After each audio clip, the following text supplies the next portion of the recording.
Hey guys, you're watching TechEdit. I'm Basil and this is the OnePlus Nord 4. I'd go so far as to say this is one of my favorite phones of 2024 so far.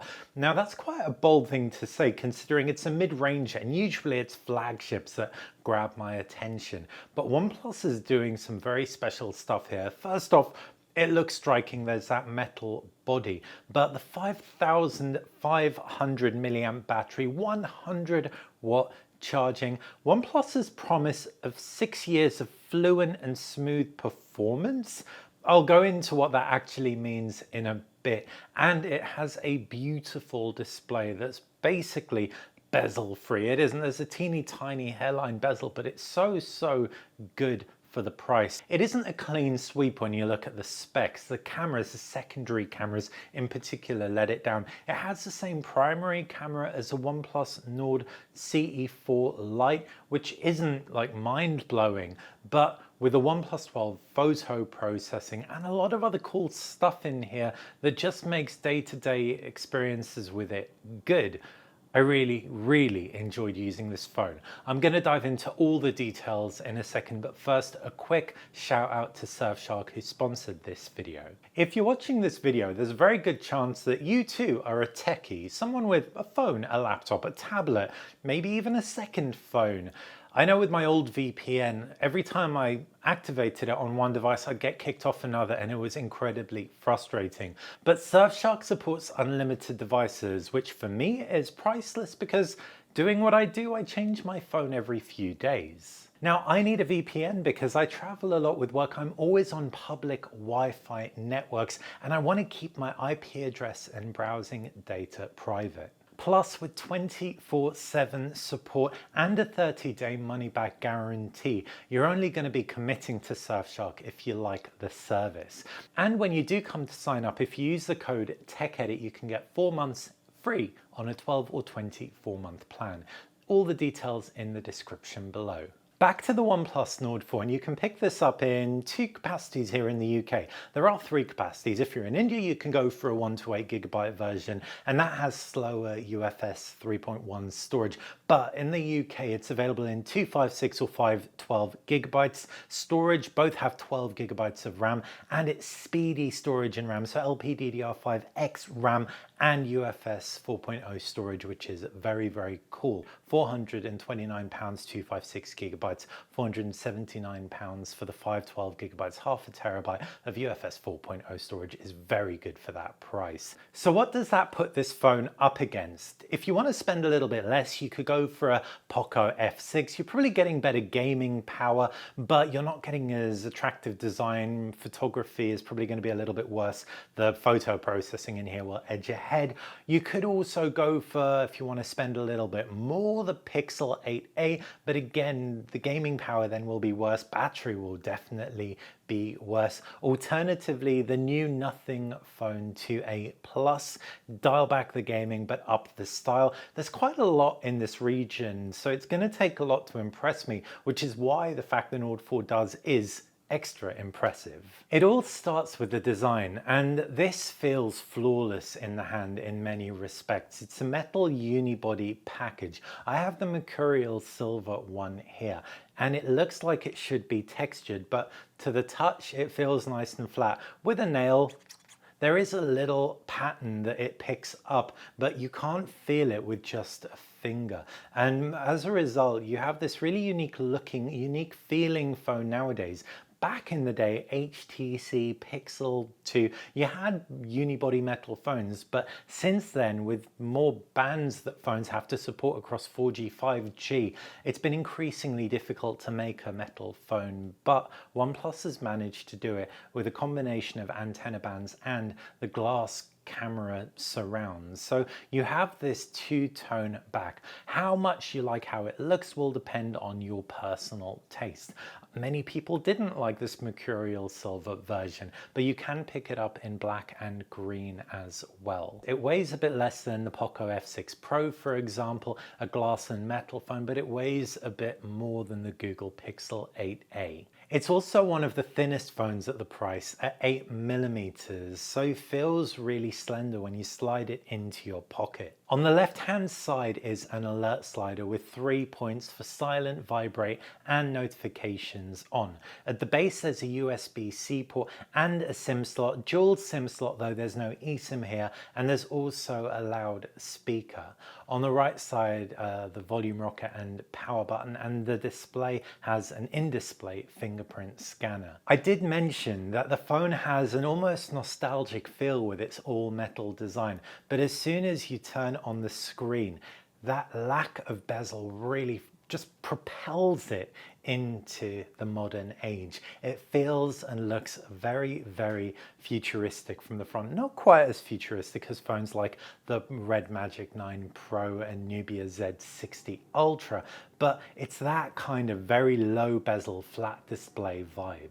In the box, you're not going to get a case, but you do have a pre-fitted screen protector on here, and it's also an IP65 certified phone. So it's splash resistant, and with AquaTouch tech from the OnePlus 12, you can use the screen when wet as well. So if it's rainy where you live, it'll be absolutely fine for navigating maps, etc.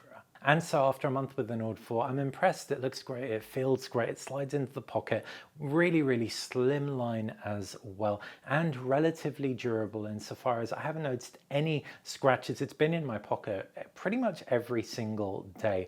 And if you ding it, you drop it, you are going to get a bump, because it's metal, but you won't get a shattered back panel. So there is a little bit more durability potentially there. So yeah, 1 month in, very impressed. Another aspect of the phone I found really impressive was the screen. Now OnePlus said they use the same display technology, the same kind of panel as found in the OnePlus 12R, which is a more expensive phone, so you're next tier up.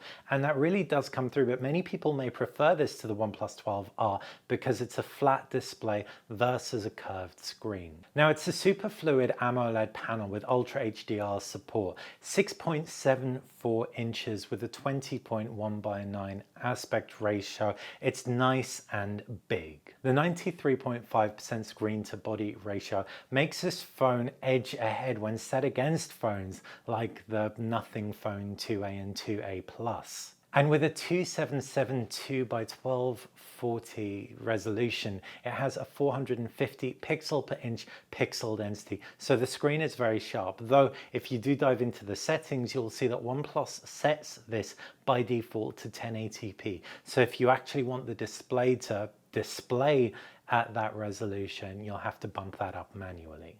I don't usually get to put screens through as much testing as I have with the Nord 4 because since picking it up, I've been in 3 different countries and 2 very, very sunny ones, Italy and China. China, it was hitting 40 degrees. Outdoors, I was still able to see everything on screen. The phone gets to a peak brightness of 2150 nits and yeah, really comfortable viewing and excellent viewing angles as well. I also gamed a lot on this phone, and I'll talk about performance later, but I was impressed that I had no palm rejection issues. So when I was holding the phone gaming, the biggest test is when you lie down, because that's when your palms or my palms kind of creep into the screen. I had that issue with a ROG phone, the latest ROG phone 8 Pro, for example, but I didn't have any issues with the OnePlus Nord 4.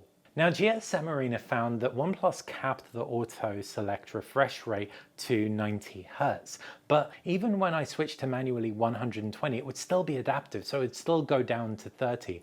Long and short, if you want 120 Hz refresh rate, you can get it. Switch to it and it will still be an adaptive refresh rate. I'm guessing the auto select capping at 90 is just there to save battery. And if I'm really honest, for most tasks, 90, 120, I won't notice a huge difference. But if you like super smooth scrolling, just set it to 120 and there will still be some adaptive battery saving in there. The only complaint I would have is if you are somebody, one of the unicorns out there who prefers a curved screen to a flat screen, then this phone doesn't feel quite as sleek as the Vivo V30 Pro, for example, because it doesn't have that lip at the edge. But for everyone else, this is going to be probably one of, if not the best screens at the price. The loudspeaker on the OnePlus Nord 4 is both bottom firing and front firing at the top. It's easy to cover up the bottom firing speaker when you're gaming, so you can adjust your grip and push your palm down a little bit. As soon as you do cover up that bottom firing speaker, it will muffle the sound because most of the sound is projected out of there. Typically speaking, the phone gets loud, but the speaker can be a little bit tinny, so I would really cap the volume at around 60% to avoid that shrillness, but no real complaints. As far as the software goes, OnePlus does some very cool stuff with the Nord 4 and its ecosystem, namely the brand new OnePlus Pad 2. So I don't normally talk about a whole ecosystem when I'm reviewing one product, but in this video I'm gonna do it. Quickly before I talk about the Pad though, it's worth decoding OnePlus's fluency promise, 6 years of fluency.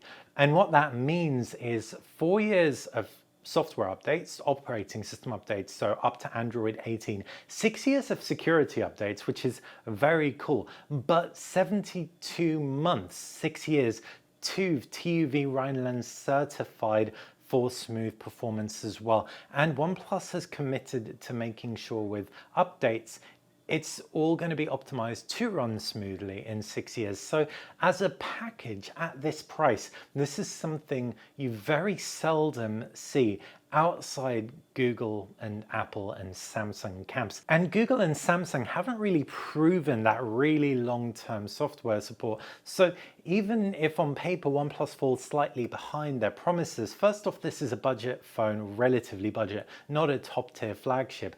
And second off, the idea that you'll be able to use this phone in 6 years is really impressive from a planet point of view and from a resale point of view as well. Hoping the OnePlus Nord 4 holds onto its resale value a little bit better purely based on that promise. Another point to note with regards to how long this phone can last is the battery has 500 more milliamps than the competition. I'm not going to talk about battery life, but the mere fact batteries degrade, that extra 500 milliamps means that degradation will impact this phone slightly less than a 5000 milliamp phone. And so again, it's just going to add to this phone lasting a few more years. Okay, now on to the ecosystem. And the OnePlus Pad 2 and Nord 4 can play nice with multi-device connect.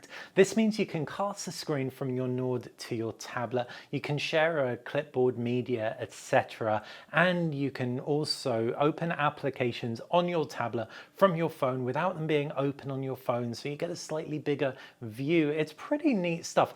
Sure, this isn't iOS smooth and iPadOS smooth, but it's arguably more flexible, but simultaneously this package is a darn sight cheaper, so very impressive for the price. There are also some new AI features here, and while they're not as comprehensive as those on the Galaxy S24 series, for example, they're still really cool. And specifically my favorite is in a web browser, I can have the phone summarize web pages for me. The difference between this and the Galaxy version is on the Samsung S24, you can only do that in the Samsung browser. On the OnePlus Nord 4, it works in Chrome as well, and it'll also read out a web page too in Chrome. So these are all things that I ended up using when I was reviewing this phone. If you're not concerned about any of that, want the basics of the operating system experience, this has Android 14 with OnePlus's Oxygen OS over the top. There is some bloatware pre-installed, but that is uninstallable. Quite a few OnePlus apps, and swiping up, down, left, right through the home screen is very predictable. You can have an apps tray, you've got a shelf, or just pull down your notifications tray. It's relatively flexible, so you can make the experience your own. As far as performance goes, the phone runs with a Snapdragon 7 Plus Gen 3, and like I said earlier, has 12 gigabytes of LPDDR5X RAM with UFS 4.0 storage. When it comes to gaming, Genshin ran on medium graphics settings at 45 frames per second for freaking ages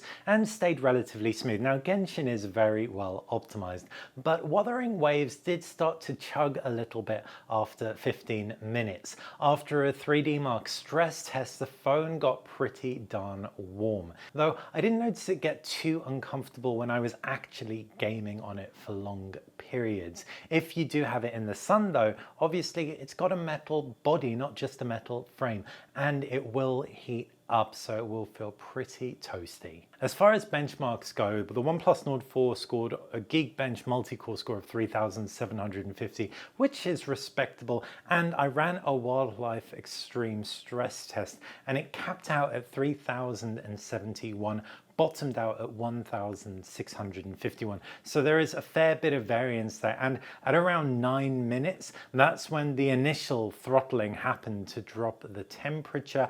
And that kind of corroborates my experience with Wuthering Waves, because after about 15 minutes, I started to notice the frame rate start to drop a little bit. So it's definitely one of those phones where you'll want to dial back the graphics settings if you want to have consistent gameplay experience for ages, but you'd pretty much expect that from any mid-ranger. And like I said, I played Genshin at 45 frames per second, medium graphics settings for ages, and it ran pretty nice and smoothly. When it comes to connectivity, the phone doesn't have an eSIM, which is frustrating. I use eSIMs all the time, but at the very least it does have a dual SIM slot. So that's one thing to bear in mind. I have a payment card added on here via Google Wallet. NFC worked really nicely, though I did have to update it before that was active. And generally speaking, I had good cell reception, which is important to talk about when covering a metal phone. Again, initially, before I had the update, the pre-release version I had didn't have the best cell reception. So if you've read any reviews, the comment on it being bad, an update really did remedy all the issues I've had, and for the last few weeks I've been using this. It has been wonderful. Now, my least favorite thing about this phone, on paper at least, is the camera. The primary camera has a Lite 600 sensor, which is the same sensor as found on the OnePlus Nord CE4 Lite, and that is pretty darn small, 1/1.95 inches. You have phones like the Nothing Phone 2a Plus and the Nothing Phone 2a with 1/1.54 or something inch sensors, but don't get too hung up on the sensor size with that main camera, because OnePlus said the raw domain photo processing, it uses its flagship OnePlus 12 photo processing on the Nord 4, and that really does come through. So the primary camera actually ends up being quite a mature take on photography, not what you typically see at this price point. Colors aren't too boosted, there isn't super sharpened. Pictures generally look fair, and also the HDR effect is moderate. It's there, but it is also subdued, so shadows still look like shadows. They don't just look more boosted than some highlights, which is good. The main camera also has OIS and an f1.8 aperture, and that f1.8 aperture helps make sure you get those nice soft blurry backgrounds for close-up shots. Auto night mode kicks in when the lights drop, and you're able to get some really solid night photos from that main camera too. I would say my main wish list for it would be zoom. The digital zoom is just not as good as I wanted it to be. I was in the park, I saw this really cute nest with these cute birds, and I zoomed in on it, but it really does crumble beyond a 2x or thereabouts zoom, unfortunately. I also do wish OnePlus had a better ultra wide camera on here. The 8 megapixel resolution sensor has a 1/4 of an inch size, which is tiny. I'm surprised OnePlus was able to do what they did with it, because in good light you can get really decent shots, but when the lights drop you really do notice a shift between the primary camera and the ultra wide, and that really is the case for video. I'll talk about video in more detail later, but the ultra wide caps out at 1080, the primary at 4K, so that disparity just isn't great because it just breaks the experience a little bit. The selfie camera actually takes really decent photos, just enough detail in bright environments, relatively flattering as well. When the lights drop, it is challenged, but for photos, it's solid. For video, it's not quite so hot when the lights drop, but it isn't terrible.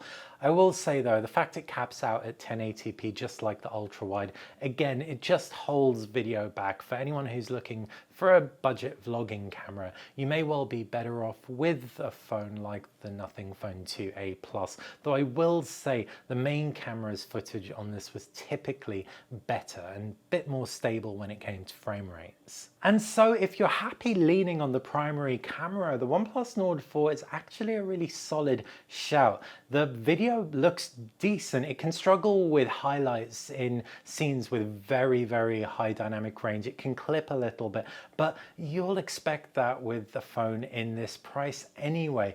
And unless you really need the best zoomer for the price, I might opt for the Pixel, even though that is more expensive. But Google's digital zoom just works a little bit better. Or if you want a better ultra wide, the Phone 2a Plus and 4K video across all cameras. But to all intents and purposes, I still do rate the Nord 4, thanks to that strong primary camera, as a respectable camera phone, and the processing, the mature, kind of natural, nuanced looking photos help there as well. And wrapping up with the battery, a huge 5,500 milliamp cell lasts a full day comfortably, goes into 2 days, a full 2 days if you're a moderate user. Dial back the refresh rate, keep the brightness in check, don't game and take too many photos. And yeah, 2 days. I really am impressed here.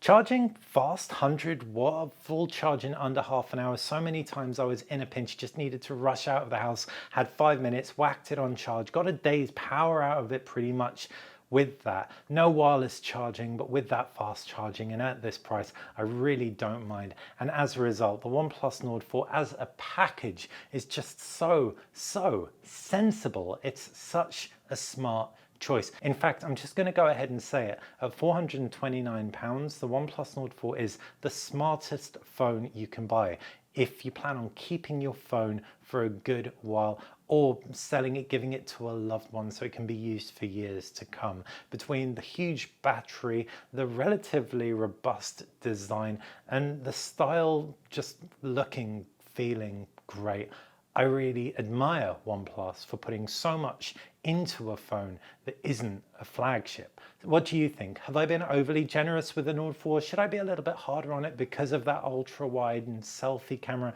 not necessarily being best in class? I don't think so. I think it gets enough right to really get a solid seal of approval. But let me know your thoughts in the comments section below. If you like the video, please do click that thumbs up button, subscribe to the channel to stay on top of everything that I do. Ding that bell. You'll get notifications when a new video is dropped. Thanks for watching.